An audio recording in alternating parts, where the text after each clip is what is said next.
This is Hyundai Santa Fe, the Korean brand's rival for the Ford Territory and Toyota Kluger, and what looks to be a pretty handy family companion.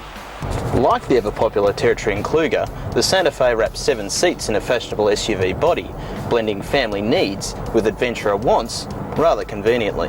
Our Santa Fe is the mid-spec elite model, which means it comes with pretty much everything the family adventurer could want and costs the still reasonable $46.90.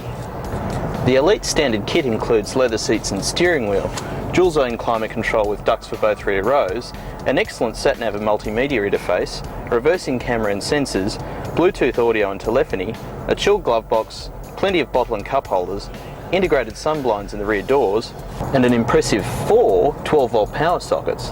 The interior looks a treat too, with appealing shapes that fit perfectly with the exterior design, and the materials feel like a great balance of comfort and family ruggedness. It swallows 7 people quite well for its overall size, and the centre row slides fore and aft to balance the legroom in the second and third rows. Driver visibility is only average thanks to the thick D-pillars caused by the Santa Fe's rising beltline.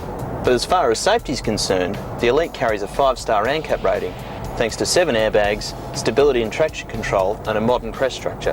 Under the bonnet is Hyundai's surprisingly stonking 2.2-litre turbo diesel, which makes 145 kilowatts and 436 newton meters of torque. This makes for plenty of poke off the line, up hills, and when overtaking, and the 6-speed auto shifts as sweetly as any I've experienced. Despite all this grunt and the Santa Fe's reasonable weight, the diesel still returns an impressive 7.3 litres per 100 combined. The Santa Fe does lack the low-range transfer case needed for hardcore off-roading, but there is a centre diff lock to ensure both front and rear axles are turning if it looks like you're heading for a bogging. It's also got hill start and descent control, so there's little chance of rolling into oblivion when you're on-road or off. Hyundai is making a pretty big deal at the moment about its local suspension tuning, and they're pretty spot on in the case of the Santa Fe.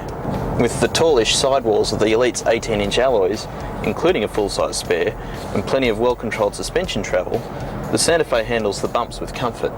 There's still a bit more sway to the body through corners than you get in a Territory, but really it's fine at any speed below the car seat threshold. Overall, the Santa Fe is tough to argue with as a family 7-seater. It ticks all the big boxes and still scrapes in under 50 grand. The fact that it looks great is just the icing on the cake. The Santa Fe Elite is well worth a gander.